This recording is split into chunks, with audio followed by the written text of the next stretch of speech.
خیلی خوش اومدین به ویدیوی دیگه با من. تو این ویدیو میخوایم با هم دیگه بافت راپونزلی رو روی موهای طبیعی یاد بگیریم. پس تا انتهای ویدیو همراه من باشین. میتونین برای اینکه دم اسبی بافتتون خیلی ساده نباشه جلوی موها رو هم به صورت طرحدار بافت بزنین که من میخوام یه بافت نیم دایره بزنم اینجا. از پشت استخون دوتا گوش یه تقسیم باز میکنم به این شکل که میبینین. بقیه موها رو میبندم و حالا یه فرق از وسط باز میکنم. خوب چک کنین که فرقتون کاملا صاف باشه. میتونین یه مقدار آب اسپری کنین و بعد فرقتون رو چند بار چک کنین تا متوجه بشین که کاملا صاف هست یا نیست. بعد از اینکه چک کردین میتونین از واکس مو استفاده کنین. به مقدار کافی واکس مو بزنین، دوباره فرقتون رو چک کنین. حالا یه نیم هلال از سمت راست باز کنین و یه نیم هلال هم از سمت چپ. دقت کنین که کاملا دوتا نیم هلالتون با هم دیگه قرینه باشن.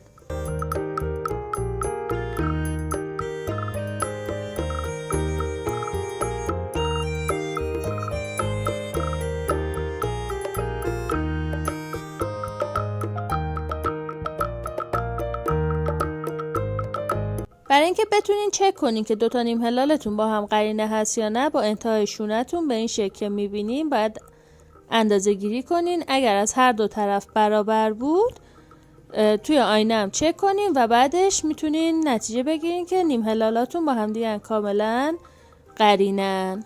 حالا یه مقدار واکس مو میزنم روی موها، یه لایه خیلی نازک از جلوی سر جدا میکنم. یه دسته موی دو سرباز خیلی نازک از همون مویی که میخوام توی انتهای موها دم اسبی بافت بزنم جدا میکنم و به این شکل که میبینین شروع میکنم به بافت آفریقایی زدن.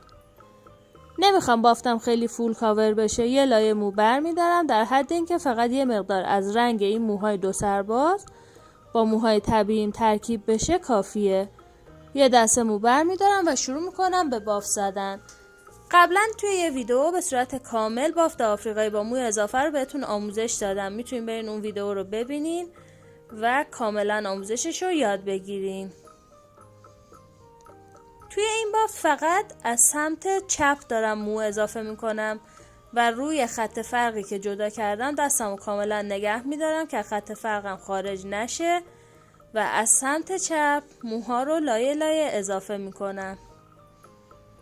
هر لایه‌ای که اضافه میکنم موهای مشتریمو یه مقدار با دست میکشم که بافتم کاملا به کف سر بچسبه و موهای دو سربازم یه مقدار مرتب میکنم که روی موهامو یه مقدار بگیره و رنگش خودش رو نشون بده.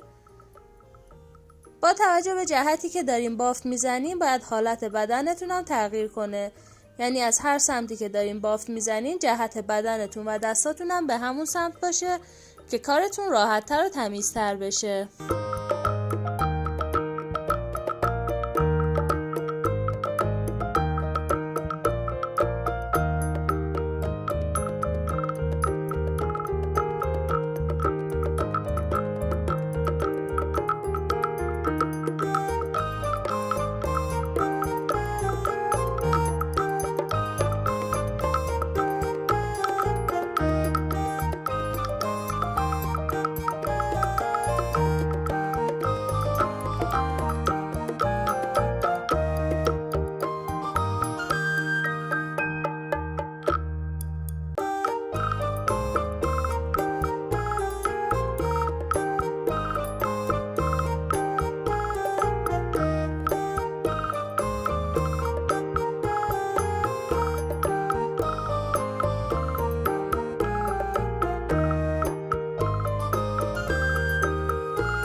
تا انتهای تقسیم بندیتون که بافت زدین، بعد چند تا دونه بافت اضافه تر بزنین.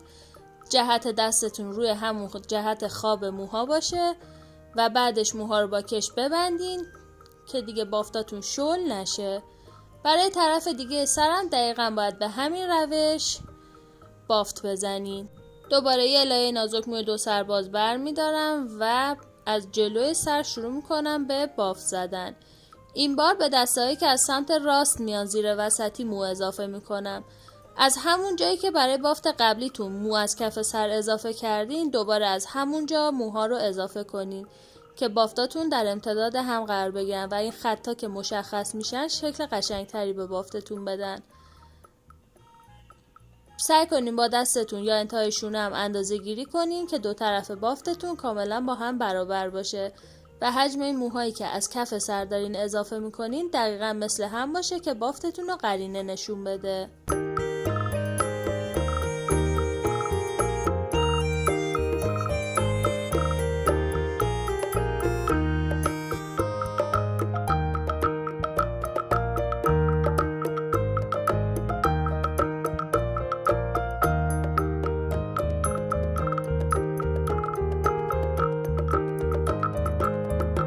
وقتی دوتا بافت جلوی سرمو زدم، حالا اون دوتا بافت رو با یه نیم دایره از پایین ترش و از کناراش جدا میکنم به این شکل که میبینین و اینجا یه دم اسبی کوچیک وسط سر ایجاد میکنم. این کارو برای این انجام میدیم که موهای مشتریمون دچار آسیب نشه. اول یه دم اسبی کوچیک این وسط سر میبندیم. فرقی نمیکنه که جلوی سر رو بافت زدین یا نه. این وسط رو اول یه دم اسبی کوچیک به این شکل میبینین ببندین و بعد بقیه موها رو دم اسبی کنین.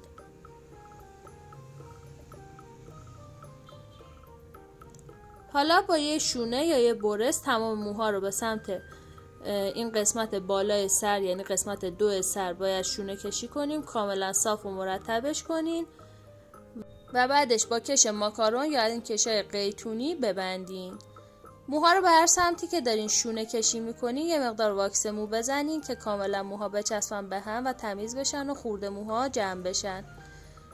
ببینین پایین موها رو الان من به سمت بالا کاملا شونه کشی میکنم و مواد گذاری میکنم و بعد میرم سراغ کنارای سر. کنارای سرم به این ترتیب که میبینین مواد گذاری میکنم و شونه کشی میکنم.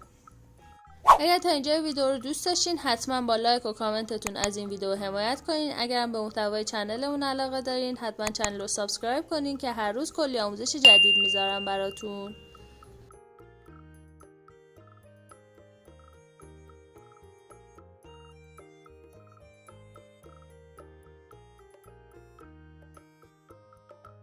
بعد از اینکه موها رو کاملا شونه کشی کردین و دم اسبیتون رو مرتب کردین، یه کش قیتون بردارین به این شکل که میبینین دور موها بپیچین و بیارین بالای سر رو دوتا گره بزنین که کاملا سفت بشه.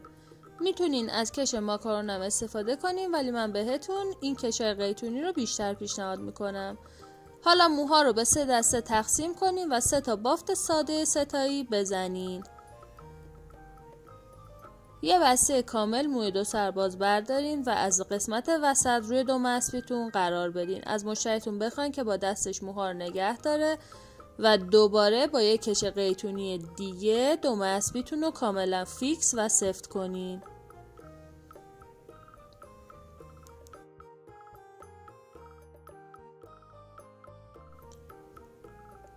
بعد از اینکه کشتون رو بستین موها رو به این شکل بکشین که کاملا سفت بشه و کشتون بره بچسبه به کف سر.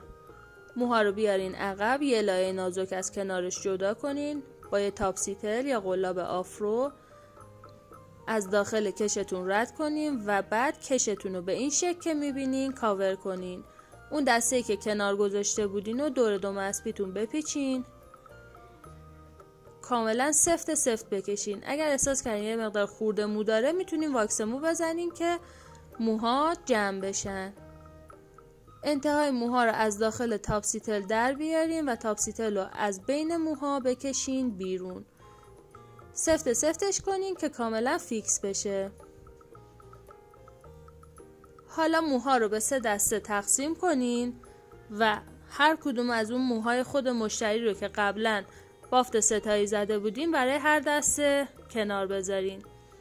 یعنی موهای 2 سرباز رو به 3 دسته تقسیم کنین و اون 3 تا بافتم با هر دسته کنار بذارین. یه مقدار موها رو داخل دستتون مرتب کنین و بعد بافت ستایی از زیر بزنین. یعنی باید بافت فرانسوی بزنین. دسته سمت راستی رو بیارین زیر وسطی و بعد دسته سمت چپی رو بیارین زیر وسطی. بافتی که دارین میزنین دقت کنین که کاملا سفت باشه. انتهای موها رو با دستتون باز کنین که داخل هم دیگه گره نخورن. هر لایه‌ای که دارین بافت میزنین موهای 2 سرباز رو روی اون موهای خود مشتری پخش کنین که بافت وسطش دیده نشه. اگر احساس کردین که موها یه مقدار نامرتب و به هم ریختگی داره میتونین یه مقدار ژل واکس بزنین به هر لایه موها و بعد بافتتون رو ادامه بدین.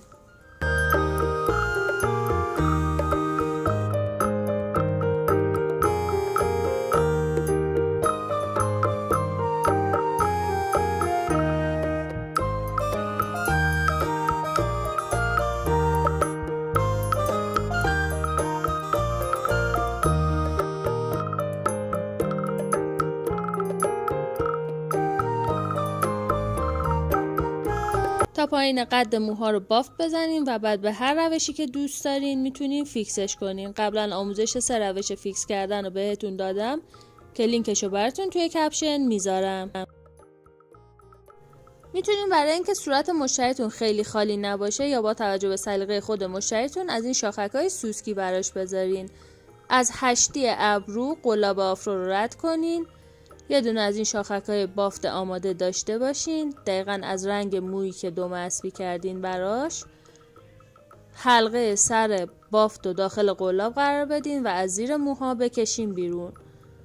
حالا انتهای موها رو داخلش قرار بدین و از همون حلقه موها رو بکشین بیرون و کاملاً بکشیدش تا سفت و فیکس بشه. برای طرف دیگه سرم دقیقاً همین کار رو باید انجام بدین.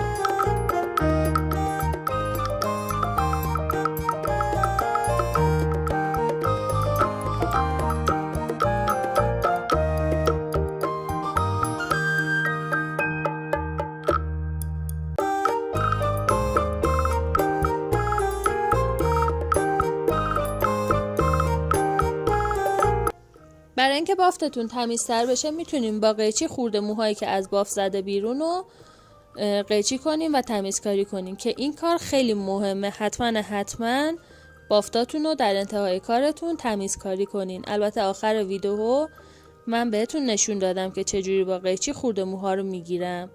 امیدوارم که از این آموزش خوشتون اومده باشه. خیلی دوستتون دارم. ممنون که منو حمایت میکنین. حتما نظرتون رو برام توی کامنت ها بنویسین. توی آموزش‌های بعدی میبینمتون. خداحافظ.